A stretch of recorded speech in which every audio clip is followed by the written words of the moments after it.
So these are our plants. This is day 8. This was day number 8. And if you can look, you can see that the stems started pushing out of the ground, and you can see this right here was where the seed was, the seed pod. And it actually was a covering over the seed. And now it's gonna grow and the leaves are going to start to come out of that. And if you can see right here, another bean plant is pushing out of here. Now, if you go to the other side, look, nothing yet. We still don't have any carrots. They take a slower time to grow. So these are the beans that have sprouted. And if you look down here, it's very hard to see sometimes with the glare, but there's the white roots, and they are what soak up the water. In my planter, the water sits here at the very bottom, and the roots, the white little fingers, are what soaks up that water and brings it up to the plants right up there. So that is where we are with our plants. And still no roots for the carrots yet either, even though I think they should be very soon. So the first thing that happened when we were planting our seeds is we planted the seeds in the dirt.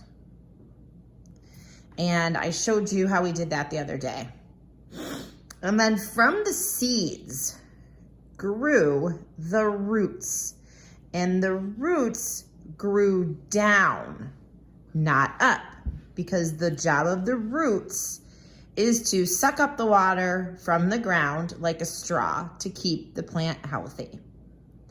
So the next thing that happened is the stem grew up out of the soil.